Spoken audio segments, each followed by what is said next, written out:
The 1970s and 1980s were tough decades for automakers and buyers alike. Rising gas prices, inflation, and tighter emissions standards forced manufacturers to produce cheap, fuel-efficient cars that often sacrificed quality. Unfortunately, those with limited funds had no choice but to settle for cars that were unreliable, poorly designed, and just plain unbearable to own. Here are 12 crappy cars from the 1970s and 1980s that were poor choices for those on a budget. Dear viewer, don't forget to subscribe to the channel. Thanks for your support.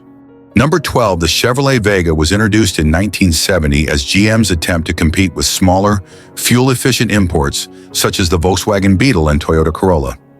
Marketed as an affordable, innovative compact car, the Vega was a bold move with advanced features like an aluminum engine block. However, it soon became infamous for severe engine problems, rust issues, and excessive oil consumption, leaving a stain on Chevrolet's reputation for years. Though GM had high hopes for the Vega, it quickly became a symbol of poor engineering and cost-cutting gone wrong. The Vega's exterior styling was clean and modern, with a long hood, sleek proportions, and simple lines. While it looked promising, the basic and uninspiring interior made it feel cheap.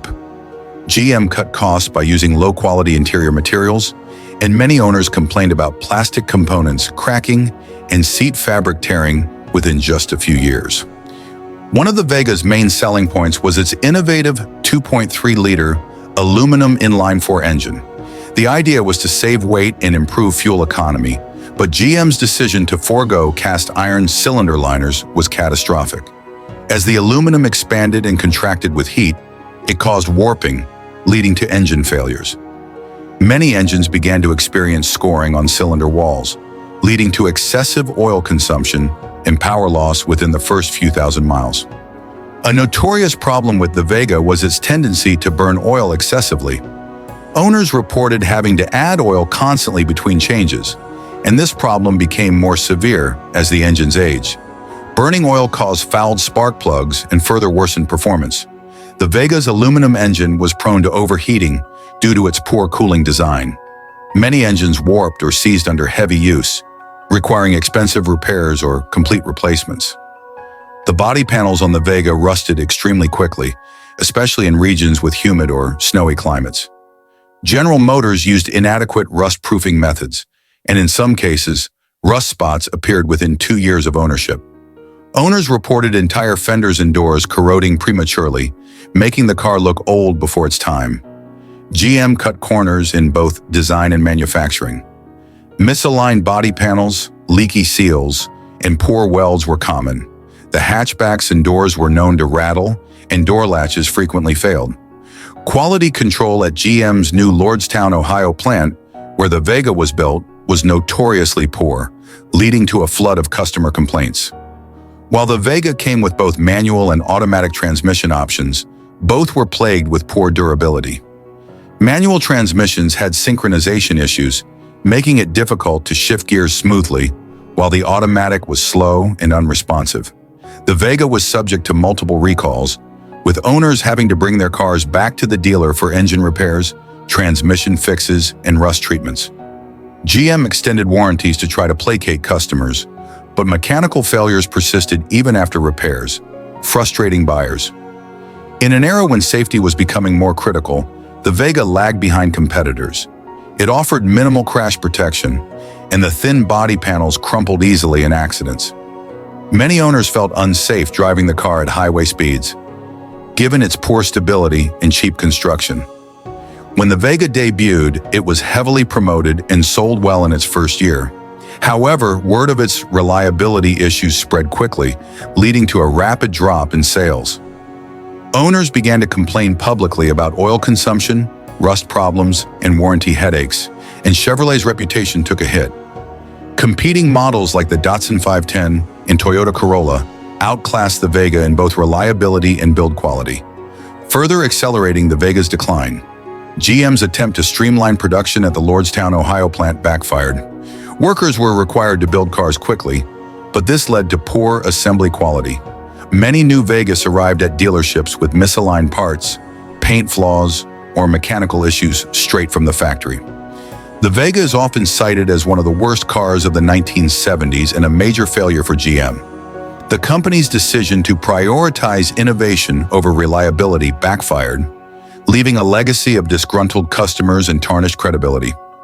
While GM tried to fix the car over its production run, with improvements to engine durability and rust protection, it was too little, too late.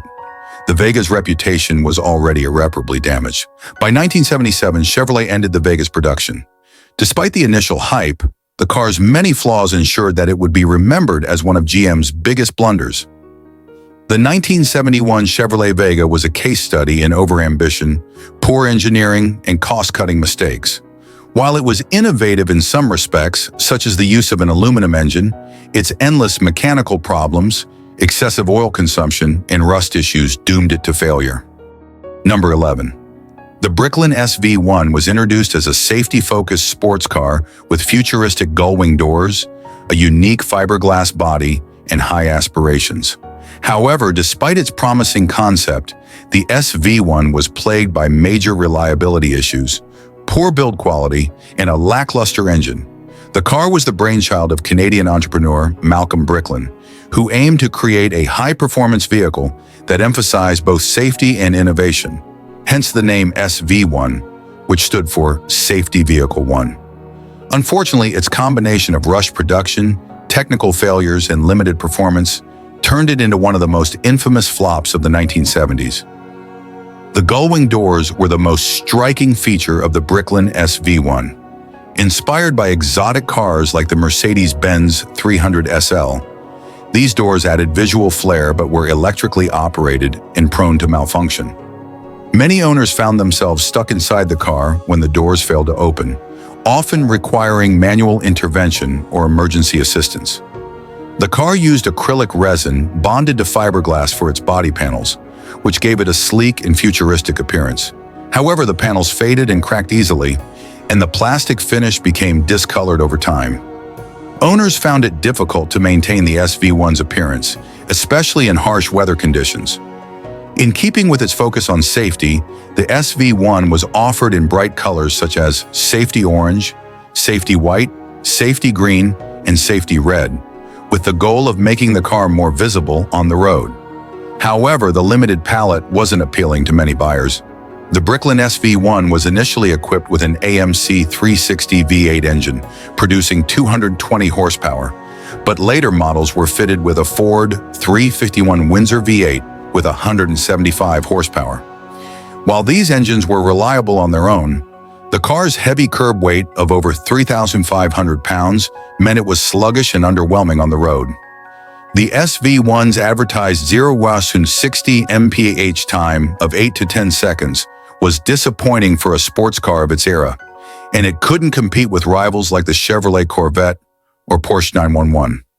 The SV-1 came with either a 3-speed automatic transmission or a 4-speed manual, both of which were clunky and unrefined. The automatic in particular was criticized for being slow to shift, further reducing the car's already modest performance. The SV-1 was riddled with electrical issues, particularly with the door mechanisms and power windows. The complicated wiring system led to frequent short circuits and electrical failures, frustrating owners who often had to repair their cars multiple times. The car's poorly designed cooling system caused frequent overheating, especially in warm climates. This was worsened by the heavy V8 engine and cramped engine bay, leading to reliability concerns. The gull-wing doors were not properly sealed, leading to water leaks in the cabin during rain. Additionally, the acrylic body panels were poorly aligned, and some owners reported cracks forming in the fiberglass structure under normal driving conditions. The Bricklin SV-1's focus on safety was innovative for the 1970s. It came with integrated roll bars, 5 mph impact bumpers, and energy-absorbing body panels. However, these features added to the car's weight and complexity, making it sluggish and impractical as a performance vehicle. Ironically, the safety-oriented doors became one of its greatest liabilities, as their tendency to fail posed a risk to passengers. The SV-1 was rushed into production, with quality control taking a back seat to meet Malcolm Bricklin's ambitious deadlines. The car was built in New Brunswick, Canada, and production difficulties resulted in inconsistent quality from unit to unit. Some cars left the factory with misaligned panels or non-functioning electronics. At a starting price of around $7,500, approximately $40,000 in today's money, the SV-1 was more expensive than many of its rivals. Buyers expected a high level of performance and refinement, which the Bricklin couldn't deliver. This, combined with its reliability issues, made it a tough sell in the competitive sports car market. Malcolm Bricklin's company struggled to stay afloat, producing fewer than 3,000 units before declaring bankruptcy in 1976. The car's high production costs, slow sales, and reputation for technical failures sealed its fate. By 1975, many dealerships were reluctant to carry the SV-1, and production ended shortly thereafter. The 1975 Bricklin SV-1 was a car that tried to be many things: safe, futuristic, and high performance, but ended up being none of them. While it had a bold design and some innovative ideas, the SV-1 was ultimately undermined by poor build quality, electrical failures, and a lackluster driving experience. Its complex doors, underwhelming engine, and production woes ensured that the car would remain a footnote in automotive history, remembered more for its flaws than its innovations. Number 10. The 1972 Lincoln Continental Mark IV was introduced as a luxurious personal coupe aimed at competing with Cadillac's Eldorado. It boasted an opulent design, massive size, and a smooth ride. But beneath the glamour lay serious flaws. The Mark IV was plagued by poor fuel efficiency, high maintenance costs, and unwieldy handling, making it impractical for everyday use. While it found favor among luxury car enthusiasts at the time, the Mark IV became symbolic of the excess and inefficiency that marked American cars of the 1970s. At nearly 19 feet long and weighing over 5,000 pounds, the Mark IV was a monument to excess. Its immense size made it difficult to park, maneuver, or drive efficiently in urban environments. The Mark IV featured a large upright grille and signature round upper windows on the C-pillar, giving it a regal but cumbersome appearance. While these features added luxury appeal, they served no practical purpose and increased the car's weight and wind resistance. The Mark IV was decked out in soft leather, wood veneers, and thick carpeting, offering the ultimate in personal luxury.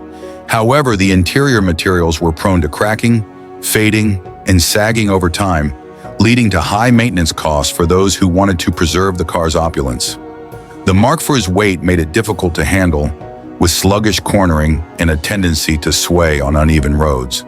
Its suspension was tuned for comfort rather than agility, resulting in a floating driving experience that wasn't ideal for all situations. Powering the Mark IV was a 460 cubic inch V8 engine producing 365 horsepower. While the engine seemed powerful on paper, the car's excessive weight made it feel underpowered and sluggish, especially when compared to lighter luxury cars. The Mark IV's drum brakes struggled to stop its massive body effectively, leading to long braking distances. This was a safety concern, especially on highways or in emergency situations. The Mark IV was an infamous gas guzzler, with a fuel economy of around 8 to 10 miles per gallon, MPG. This poor efficiency made it expensive to operate, especially during the 1973 oil crisis, when gasoline prices soared. Owners found themselves spending a fortune just to keep the Mark IV on the road. Routine maintenance for the Mark IV was both expensive and frequent, thanks to its complex systems and use of luxury materials. Electrical issues, such as power windows and seat motors failing, were common, and repairs required specialized parts that added to costs.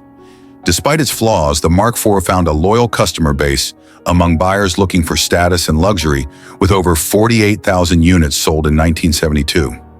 It was praised for its comfort and road presence, but criticized for being impractical, costly to maintain, and environmentally wasteful. As the oil crisis hit, the Mark IV and other large luxury cars were seen as symbols of the wasteful American automotive industry.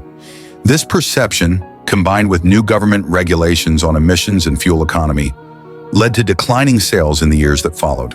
Today, the 1972 Mark IV is regarded as a curiosity among collectors of 1970s luxury vehicles. Its distinctive styling and oversized proportions make it a standout at car shows, but it is still considered impractical for regular use. Restoration is expensive, and many examples suffer from rust, worn interiors, and failing mechanical systems. The 1972 Lincoln Continental Mark IV was a car built for an era of indulgence and luxury, but it soon became an outdated relic as the automotive world shifted toward fuel efficiency and practicality. Its enormous size, poor fuel economy, and high maintenance costs made it impractical for most drivers, and it has since been remembered more as an excessive relic of the pre-oil crisis era than as a triumph of luxury. While it offered a smooth, comfortable ride, the Mark IV's bloated design and underwhelming performance sealed its fate as one of Lincoln's more flawed efforts in the personal luxury car segment. Number 9. The 1978 Cadillac Seville diesel was Cadillac's attempt to respond to growing consumer concerns about fuel economy following the 1973 oil crisis. General Motors believed offering a diesel option in a luxury car would attract buyers seeking greater efficiency without sacrificing comfort. Unfortunately, the Seville diesel became one of the most infamous diesel failures in American automotive history due to terrible reliability. The poorly executed engine was prone to mechanical failures, and its introduction damaged Cadillac's reputation for years. The Seville's design was compact by Cadillac standards, with sharp lines, a squared-off rear, and a smaller body compared to the enormous Cadillacs of the 1970s. It was inspired by European luxury sedans, aiming to blend American comfort with European styling. As expected from Cadillac, the Seville offered a plush interior with high-end materials, including leather seats and wood trim. Standard features included air conditioning, power windows, and cruise control, making it a technologically advanced luxury car for the time. The Seville diesel was powered by a 5.7-liter V8 diesel engine, developed by Oldsmobile and rushed into production. While it promised better fuel economy, around 20 to 25 miles per gallon on the highway, it delivered a nightmare of reliability issues. The diesel engine was poorly designed and poorly built, leading to multiple issues. Head gasket failures were common, often causing coolant leaks. The fuel injection system malfunctioned, resulting in hard starts and poor performance. Crankshaft and rod failures occurred at low mileage, rendering the engine unusable. The engine block was prone to cracking under normal use. The Seville diesel's 120 horsepower was far too weak to move the car's hefty frame with ease. Drivers experienced slow acceleration and poor throttle response, especially at highway speeds, making it dangerous to merge or pass. Although the diesel option did deliver improved fuel economy compared to gasoline-powered Cadillacs, achieving 20 to 22 miles per gallon city and 25 to 28 miles per gallon highway, it wasn't worth the trade-off due to the engine's severe reliability problems. Owners quickly discovered that the diesel engine required frequent repairs, often costing thousands of dollars. The repair intervals were so short that many drivers ended up replacing the engine entirely. These frequent breakdowns and high repair costs erased any savings from fuel economy. Cadillac's decision to offer a diesel engine proved disastrous. The mechanical failures and expensive repairs left owners frustrated and alienated, damaging the brand's reputation as a reliable luxury manufacturer. Customer complaints flooded dealerships, and Cadillac struggled to regain consumer trust. By the early 1980s, diesel engines had developed a negative stigma in the U.S. market, thanks largely to the Seville and other GM diesel failures. The poor execution of diesel technology discouraged American buyers from embracing diesel cars for decades. The Seville diesel's production was discontinued after a few years due to overwhelming backlash. Cadillac quietly abandoned diesel engines as part of its lineup, focusing instead on improving gasoline models and later developing fuel injection systems to boost efficiency. The 1978 Seville diesel remains a curiosity among car collectors, but few examples survive due to the catastrophic engine failures. Restoring one today is costly and requires swapping the engine with a more reliable alternative, as original diesel parts are nearly impossible to find. The 1978 Cadillac Seville diesel serves as a cautionary tale of rushed engineering and poor execution. While Cadillac had hoped to offer a fuel-efficient luxury car, the unreliable diesel engine ruined the Seville's reputation and alienated many loyal Cadillac customers. It stands as one of GM's most notorious failures, proving that luxury and efficiency cannot succeed without reliability. To this day, the Seville diesel is remembered as a disaster in automotive history, contributing to Cadillac's struggles in the 1980s. The 1977 Chrysler Cordoba was marketed as a personal luxury coupe, aiming to attract buyers who wanted luxury on a budget. With advertisements featuring actor Ricardo Montalban famously praising its soft Corinthian leather, Chrysler hoped to position the Cordoba as a luxurious yet affordable alternative to expensive European coupes. However, the car's cheap materials, subpar build quality, and reliability issues turned it into a disappointment for many buyers. What could have been Chrysler's breakout star was instead remembered as a poorly executed vehicle with more style than substance.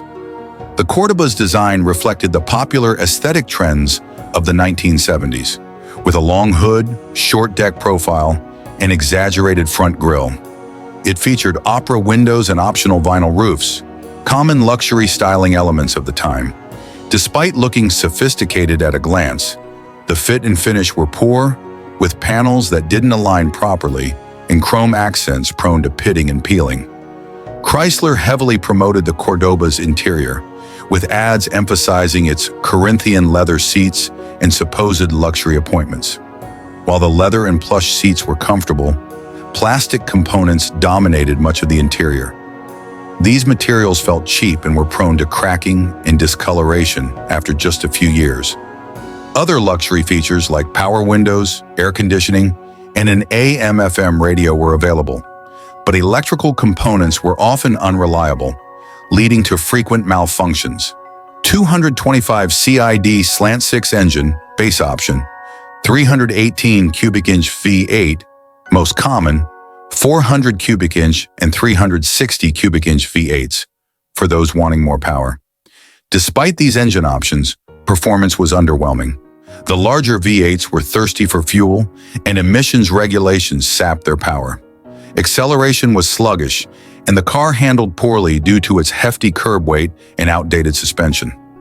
The 3-speed automatic transmission was standard, but it was prone to slipping and early failure, especially on cars with the larger V8 engines. Transmission rebuilds became a common and costly issue for Cordoba owners. Aside from transmission problems, the Cordoba was notorious for frequent electrical failures. Power windows, radios, and air conditioning units often stopped working within a few years. Leaky weather stripping around the windows and doors, rattling dashboards and trim pieces falling off rust problems, particularly in the rear quarter panels and under the vinyl roof. The Cordoba's heavy body made it difficult to handle, especially around corners. The soft suspension made for a comfortable ride on straight highways, but caused the car to feel floaty and unstable on winding roads. Braking distances were long, adding to the sense of poor control behind the wheel. Like many cars of the late 1970s, the Cordoba was a gas guzzler, achieving only about 10 to 15 miles per gallon depending on the engine. This became a significant drawback, especially during a time when buyers were starting to look for more efficient vehicles amid rising fuel prices. Despite its flaws, the Cordoba initially sold well, largely due to Chrysler's aggressive advertising campaign and competitive pricing. It gave Chrysler a foothold in the personal luxury coupe market, competing with models like the Chevrolet Monte Carlo and Ford Thunderbird. However, as reliability issues and quality concerns began to surface, the Cordoba's reputation suffered. Buyers realized that its supposed luxury was only skin-deep, with poor materials and frequent mechanical problems. Many Cordobas ended up in the repair shop far sooner than their owners had expected, leading to frustration and brand disillusionment. While the Cordoba managed to survive into the early 1980s, the car failed to retain its early momentum. By then, Chrysler was facing financial troubles, and the Cordoba, along with other large, inefficient models, contributed to the company's struggles. Today, the 1977 Cordoba is often remembered more for its Ricardo Montalban commercials than for any meaningful achievements. It holds some nostalgic value among Chrysler enthusiasts, but most consider it a quirky relic of the 1970s, overshadowed by more iconic vehicles from the era. The 1977 Chrysler Cordoba serves as a cautionary tale of style over substance. While it promised affordable luxury, the car's cheap materials, poor reliability, and uninspiring performance left many buyers disappointed. Chrysler's attempt to market it as a luxurious alternative failed to live up to expectations, and the Cordoba became one of many examples of poorly built, inefficient cars from the 1970s. Despite its flashy appearance, it ultimately fell short of being the affordable luxury vehicle it aimed to be. Number 7. The 1975 Ford Granada was introduced as a mid-size luxury sedan, intended to provide the look and feel of a high-end European car at an affordable price. It was marketed as a domestic alternative to vehicles like the Mercedes-Benz 280, with Ford focusing heavily on style and upscale appeal. Unfortunately, the Granada failed to live up to these promises. Its awkward design, mediocre performance, and reliability issues made it one of the more disappointing cars of the 1970s. The Granada's design was a strange blend of European-inspired styling cues and American proportions. While it had some elements of Mercedes in its rectangular headlights, grille, and boxy shape, the result was awkward. Its long hood and upright stance looked out of place compared to sleeker European competitors. The use of chrome trim and opera windows in certain models gave it a pretentious, clumsy appearance. The overly long rear deck added unnecessary bulk, making it seem bloated for a car marketed as a compact luxury vehicle. Inside, the Granada offered features like plush, velour upholstery, or optional leather seats. Ford included conveniences such as power windows, air conditioning, and optional wood grain trim, but the materials used were cheap. Many components, including plastic knobs and dash trim, would crack and discolor over time. Despite its aspirations toward luxury, the fit and finish left much to be desired. Loose fittings, rattling door panels, and failing switches plagued many owners. 200 CID, 3.3 liters, inline-six, base engine. Unfortunately, even the larger V8s offered uninspiring performance. The engines were sluggish, and acceleration was slow. The 302 V8, for example, produced only around 130 horsepower, which was underwhelming given the car's size and weight. The Granada, like many cars of the mid-1970s, suffered from poor fuel economy. With stricter emissions controls and the ongoing energy crisis, many owners found themselves with a car that drank gas without offering impressive performance. The Granada was marketed as having a European-inspired suspension, but the ride was soft and floaty, which made it feel more like a typical American sedan. The vague steering and excessive body roll made it difficult to control on tight corners or winding roads. Despite the marketing hype, it handled nothing like a European luxury vehicle. The Granada quickly gained a reputation for needing frequent repairs.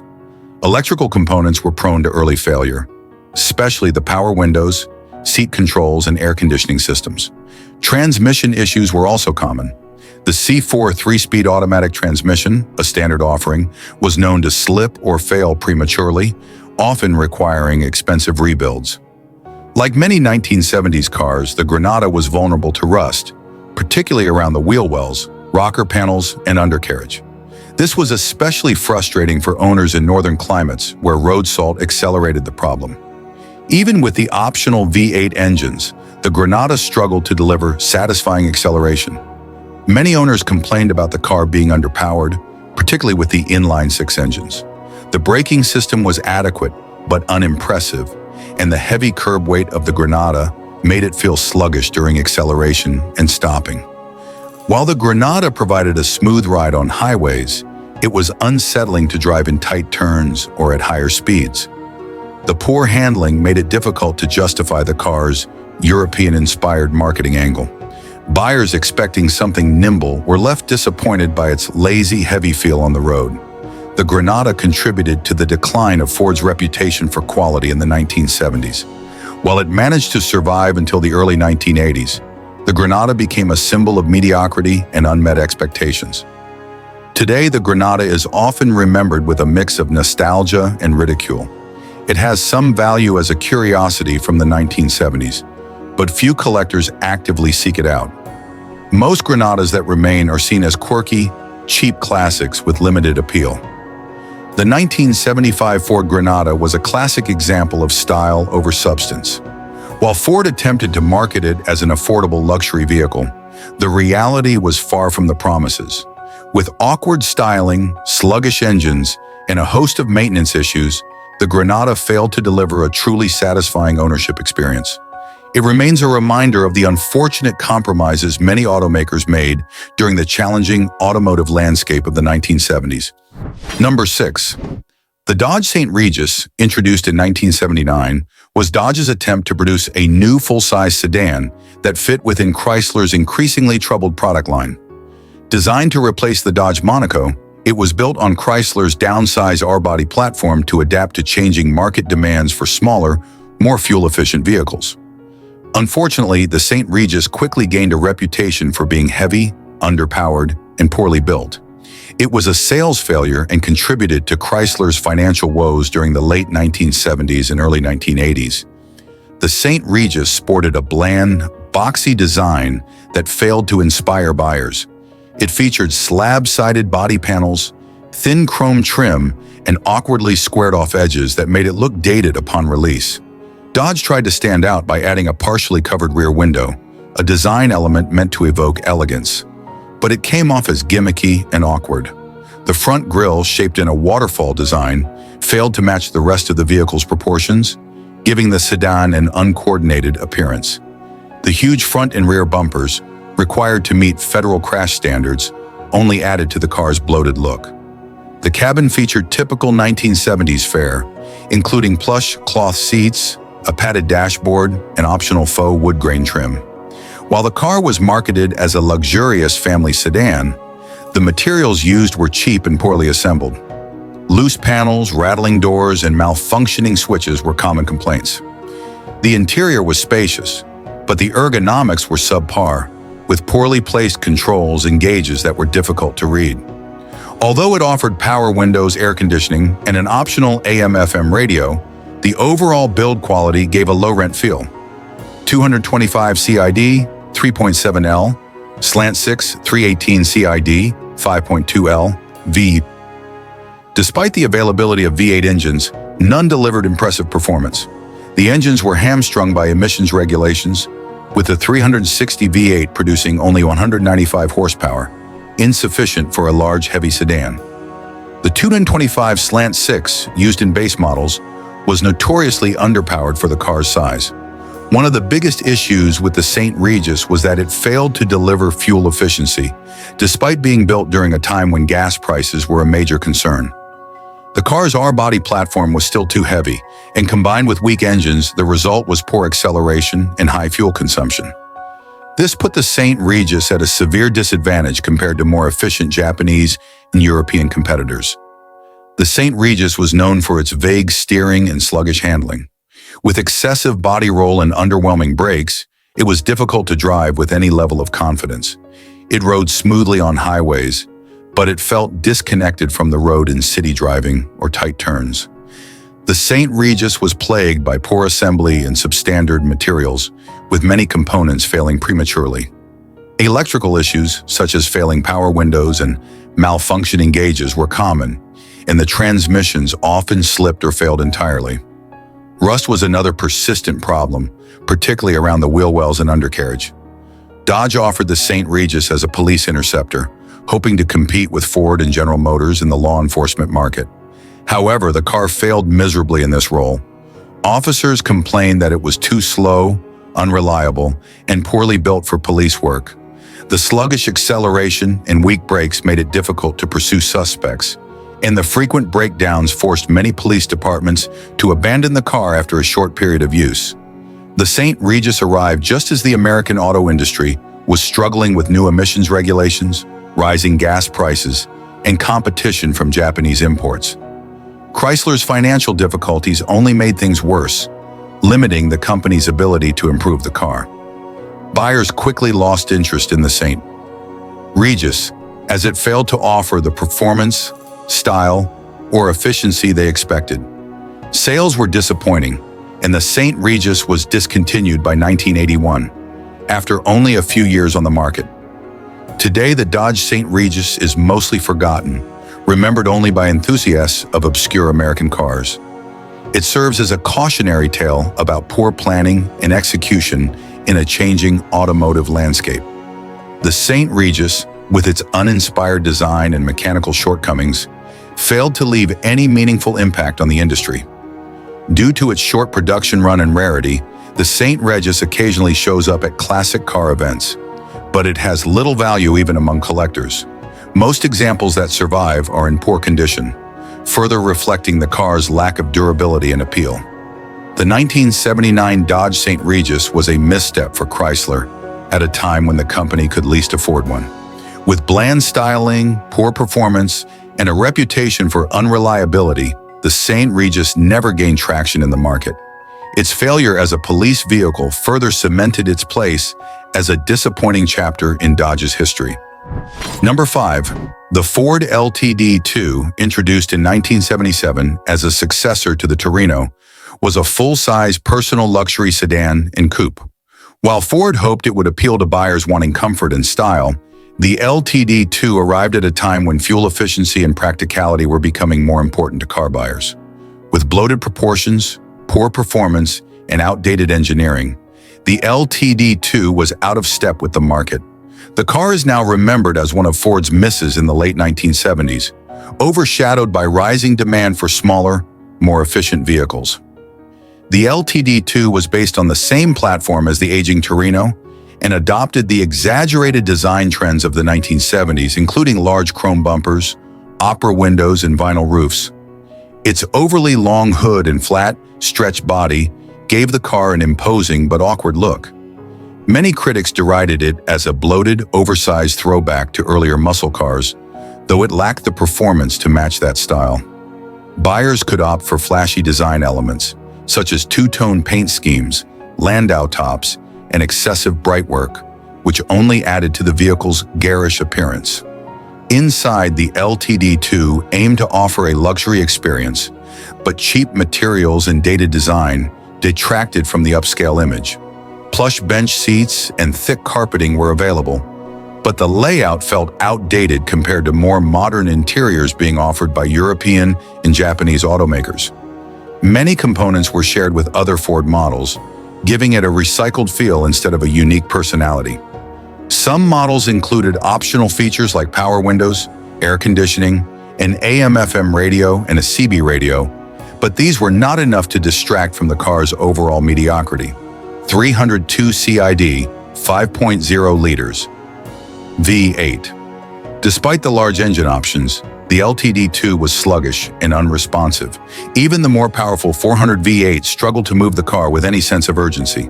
Acceleration was poor, and the car's top speed was unimpressive.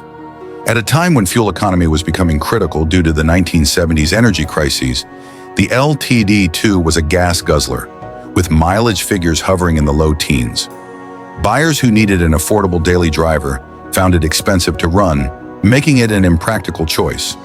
Although it aimed to provide a smooth, comfortable ride, the LTD II's soft suspension resulted in excessive body roll around corners. Steering was vague and unresponsive, making the car feel disconnected from the road. Maneuvering such a large vehicle in urban settings was difficult, and parking could be a challenge given the car's massive dimensions. The LTD II suffered from poor build quality and reliability issues. Common complaints included oil leaks, electrical problems, and transmission failures. Many of the engines used in the LTD II were known for overheating under heavy use. The suspension components wore out quickly, resulting in squeaky, uneven rides within just a few years of ownership. Owners also reported frequent issues with brake fade due to the car's heavy weight. Like many cars of the era, the LTD II was prone to rust, especially around the wheel wells and undercarriage. Poor quality steel and a lack of proper rust proofing meant that even well-maintained examples could start to show signs of corrosion after a few years. When the LTD II debuted, buyers were shifting towards smaller, more efficient vehicles, a trend driven by the 1970s oil crises and rising fuel prices. The LTD II's sheer size and inefficiency made it less appealing to a market increasingly concerned with practicality. The LTD II was awkwardly positioned in Ford's lineup. Buyers could instead choose the more prestigious Ford Thunderbird or go for the smaller, cheaper Ford Fairmont. The LTD II failed to carve out a distinct niche, and many buyers simply ignored it. After a weak market response, the LTD II was discontinued in 1979. Ford recognized that its RWD platform was outdated, and with the introduction of the Fox platform, the LTD II was left behind. Today, the Ford LTD II is rarely seen, even at classic car events. Its mediocre performance, excessive weight, and bland styling mean that few collectors seek it out. Although some enthusiasts appreciate it for its quirky 1970s styling, the LTD II lacks the performance credentials or historical significance to command high prices or widespread admiration. The LTD II serves as a reminder of how American automakers struggled to adapt to the changing landscape of the late 1970s. It was a car designed for a market that no longer existed, representing Ford's failure to read consumer demands for smaller, more efficient cars. The 1978 Ford LTD II was a misstep for Ford, released at a time when consumer preferences were shifting dramatically. Its bloated size, sluggish performance, poor fuel economy, and outdated engineering made it a poor fit for the late 1970s market. While it aimed to provide luxury and style, it ultimately fell short in every area that mattered. Number 4, the Subaru Brat bi-drive recreational all-terrain transporter was an unconventional small pickup intended to blur the lines between a car and a truck. Introduced in 1978 and sold throughout the 1980s, the Brat found a niche market due to its quirky design and offbeat charm. However, by 1983, the vehicle's weaknesses became more apparent. Its underpowered engine, flimsy build quality, and questionable practicality made it suitable only for light use, limiting its appeal beyond hobbyists and niche buyers. Subaru's attempt to carve out a new vehicle class was unique, but the Brat's quirkiness came at the cost of reliability and functionality. The Brat was essentially a small pickup truck with a car-like front end, derived from Subaru's compact vehicles. Its most notable feature was the 2 jump seats bolted into the open truck bed, designed to circumvent the chicken tax, a 25% tariff on imported light trucks. Subaru classified the Brat as a passenger car, allowing it to avoid the tariff. While some buyers enjoyed its quirky look, others found the odd proportions unappealing. The small wheels, narrow body, and short bed made the Brat look more like a novelty than a serious utility vehicle. Inside, the Brat borrowed heavily from Subaru's existing sedans. The interior was cramped and basic, with low-quality materials. While some models offered amenities like vinyl upholstery, an AM/FM radio, and a tachometer, the overall design felt cheap. The jump seats in the truck bed were an amusing gimmick, but impractical and unsafe for real-world use. There were no seat belts or protection for passengers sitting in the back. 1.60 flat-4 engine, 67 horsepower.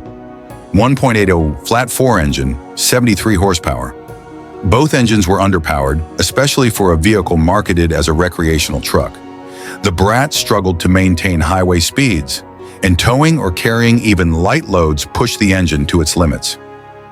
The flat-4 engines, while compact, were prone to oil leaks, overheating, and valve issues. Owners often reported that the engines required frequent maintenance to keep them running properly.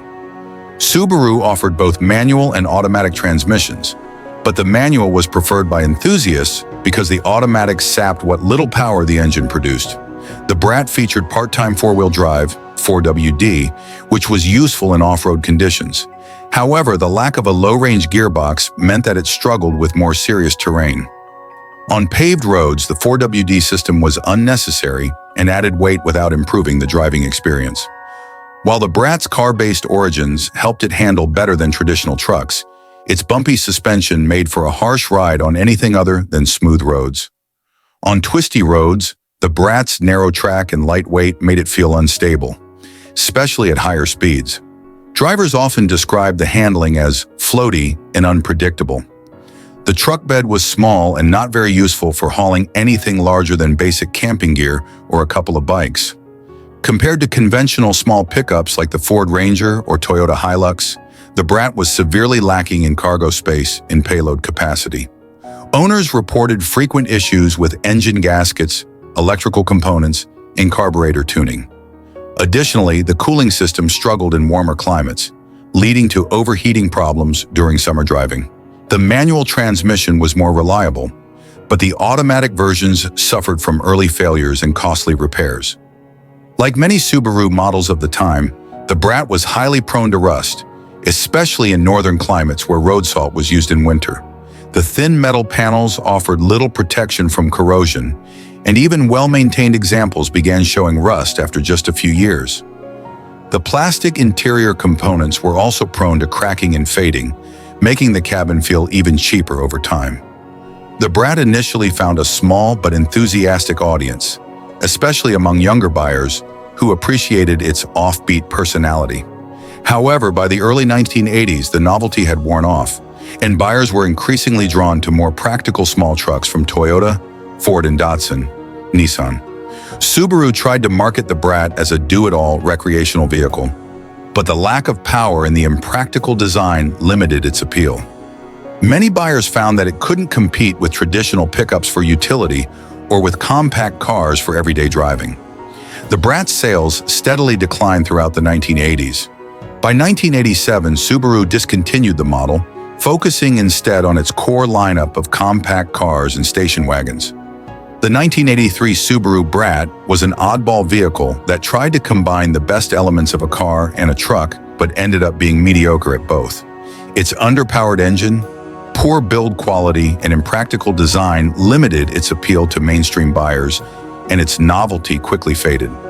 While it has earned a place in automotive history for its quirks. Number 3. The 1982 Buick Skylark represented a shift for Buick as it entered the era of compact and economy cars. Initially introduced in the 1960s, the Skylark was redesigned in the early 1980s to compete in the growing compact segment. However, the 1982 model was marred by a host of reliability issues, lackluster performance, and uninspired design, making it a disappointment for buyers looking for a dependable economy car. The 1982 Skylark adopted a boxy, angular design typical of the early 80s, which many found unappealing compared to the sleek curves of its competitors. It featured a front-end styling that was generic, making it easy to overlook among other compact cars on the road. While the design aimed for a modern look, it failed to stand out and was criticized for being bland and forgettable. Inside, the Skylark had a simple, utilitarian layout that emphasized function over form. The materials used were cheap and low quality, contributing to a feeling of austerity that didn't align with Buick's traditional luxury image. Standard features were minimal, often lacking basic amenities that buyers expected from economy cars, such as improved sound systems or better seat materials. While higher trims offered more options, they did not substantially elevate the overall quality of the vehicle. The 1982 Skylark came with a few engine choices, including a 1.8-liter four-cylinder and a 2.0-liter four-cylinder engine. Unfortunately, these engines were underpowered, producing only 70 to 85 horsepower, making acceleration sluggish and uninspiring. The lack of a more powerful engine option limited the Skylark's appeal to buyers who sought a blend of economy and performance. The Skylark featured either a 4-speed manual or a 3-speed automatic transmission. The automatic was particularly criticized for being unresponsive and hesitant, adding to the car's lackluster performance. Overall, the combination of low horsepower and an unrefined transmission made the driving experience disappointing, particularly for those expecting a smooth ride from a Buick. The ride quality of the Skylark was a mixed bag. While it aimed for a comfortable ride typical of Buick sedans, the suspension felt soft and disconnected, failing to absorb bumps effectively. This resulted in a bouncy and less controlled driving experience, especially on rougher roads. Steering was also criticized for being vague and uncommunicative, making it difficult for drivers to feel confident when cornering or maneuvering in tight spaces. The Skylark struggled with stability, particularly in turns. Its high center of gravity and soft suspension contributed to body roll, leading to a lack of confidence for drivers when navigating curvy roads. One of the most significant drawbacks of the 1982 Skylark was its reliability record. Owners reported a range of issues, including engine problems, transmission failures, and electrical glitches. Common complaints included overheating engines, premature wear on the drivetrain, and malfunctioning electrical components like the power windows and locks. The overall build quality of the Skylark was also a concern. Many owners noted that interior components would wear down quickly, leading to rattles and squeaks, which diminished the driving experience and suggested a lack of durability. When the 1982 Skylark was introduced, it faced stiff competition from rivals like the Honda Accord, Toyota Camry, and Ford Escort, which offered better reliability, performance, and design. Many buyers found the Skylark to be lackluster compared to the competition, resulting in poor sales numbers for Buick in this segment. Although the Skylark was marketed as an affordable family sedan, its reputation for poor reliability and uninspired performance quickly overshadowed any positive aspects. This model ultimately contributed to a decline in Buick's brand perception as a manufacturer of reliable vehicles. The 1982 Buick Skylark serves as a cautionary tale in automotive history, highlighting how a lack of focus on quality and performance can lead to a failed product in a competitive market. As the automotive industry evolved throughout the 1980s and beyond, Buick began to pivot away from models like the Skylark, striving to reclaim its reputation for quality and luxury. The shortcomings of the Skylark prompted Buick to reassess its approach to compact cars in the subsequent years, influencing the design and engineering of future models to focus on enhancing reliability and performance. The 1982 Buick Skylark ultimately fell short of expectations, offering poor reliability and uninspiring performance in a market that demanded more from economy vehicles. Its lack of distinctive design, combined with a host of mechanical issues, ensured that it would be remembered as one of Buick's less successful ventures into the compact car segment. The Skylark's shortcomings led to a decline in interest, impacting Buick's standing in the competitive automotive landscape of the 1980s. The 1989 Chrysler TC by Maserati was a joint venture between Chrysler and Maserati, designed to be a luxury coupe that would attract buyers with its Italian styling and American engineering. However, the TC ultimately became known for its confusing identity, poor execution, and lackluster performance, failing to live up to the expectations set by its prestigious nameplate. The TC was marketed as a luxury sports coupe, featuring stylish lines and an upscale appearance. However, critics noted that its design was a confusing blend of American and Italian aesthetics, lacking a clear identity. The front-end styling, which included a prominent grille and round headlights, felt outdated and unoriginal even at its launch.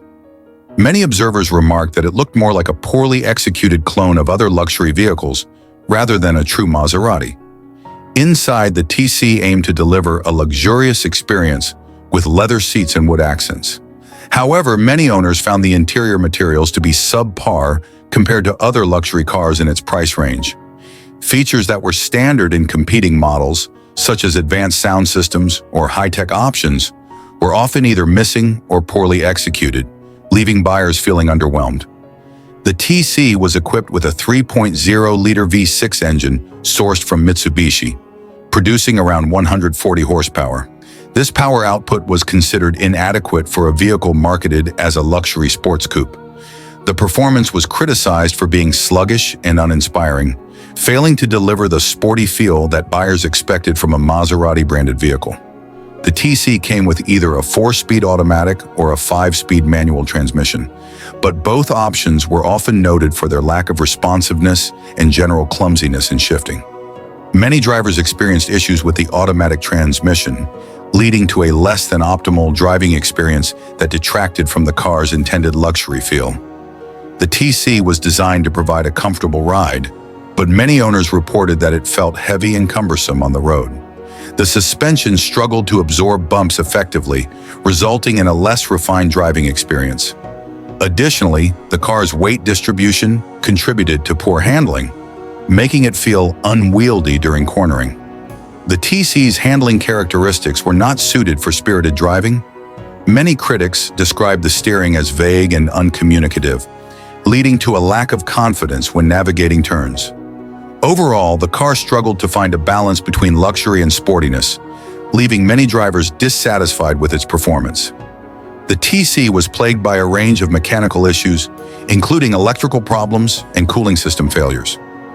These reliability concerns tarnished its reputation among buyers who expected a dependable luxury vehicle.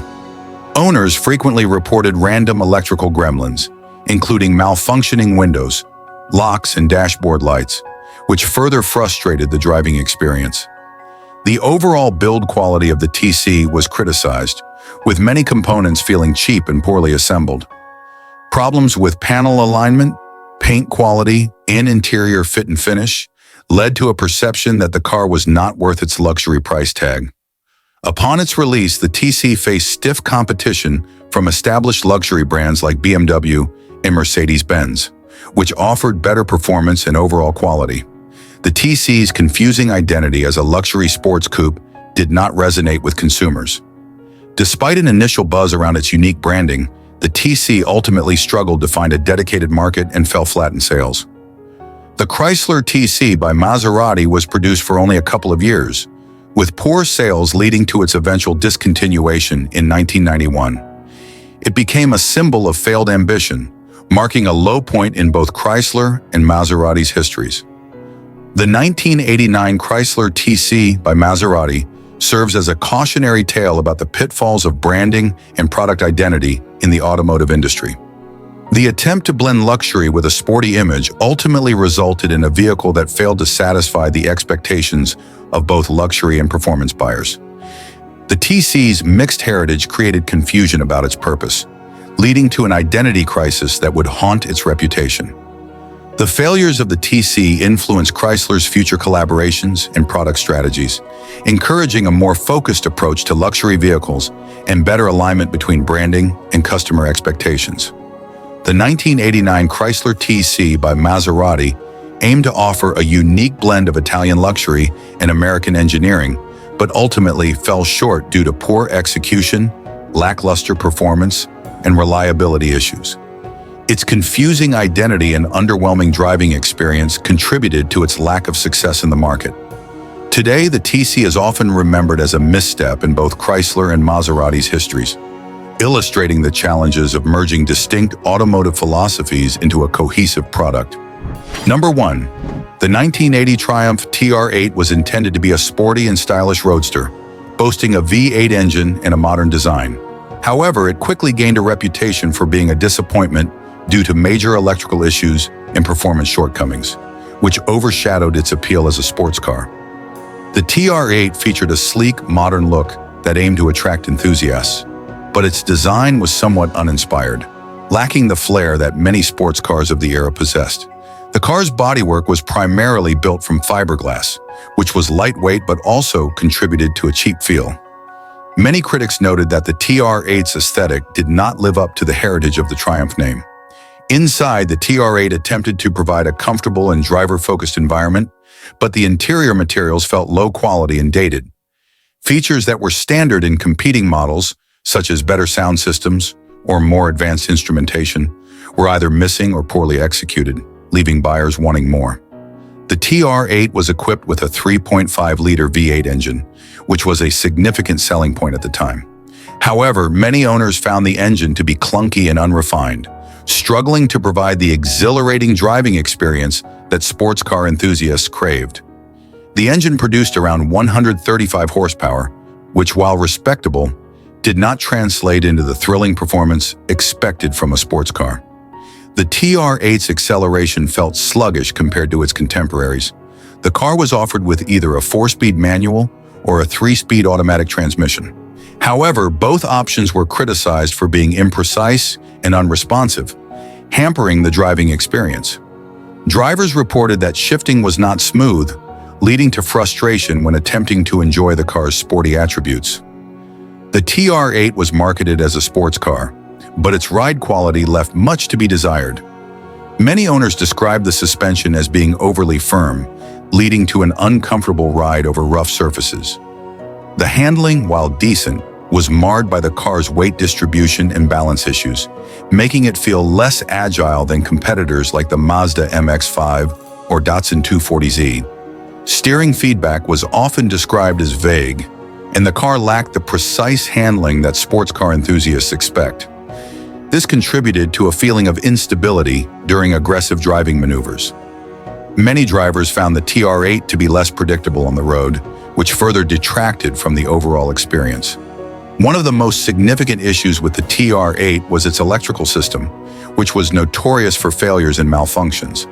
Common problems included failing gauges, faulty wiring, and electrical shorts, leading to frustration among owners. These electrical issues were not only inconvenient, but also affected the car's overall reliability, making it difficult for drivers to enjoy long trips or spirited drives. The TR8 suffered from a reputation for poor build quality, with many components feeling flimsy or poorly assembled. This led to frequent repairs and maintenance needs, further tarnishing the model's appeal.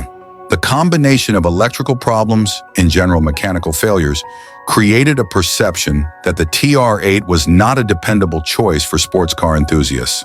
When released, the TR8 was met with some initial excitement due to its V8 engine and modern design. However, the excitement quickly faded as reports of reliability issues began to circulate.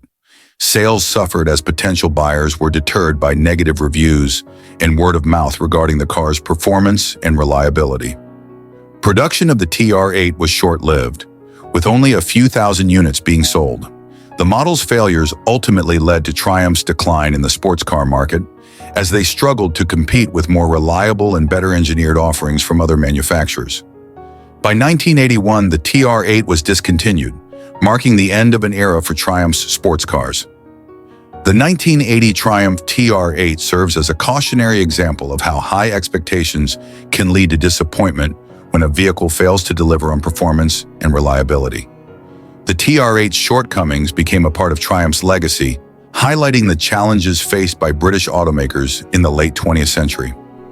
The failures of the TR8 influenced subsequent designs and engineering decisions within Triumph, pushing the brand to focus more on reliability and customer satisfaction in later models.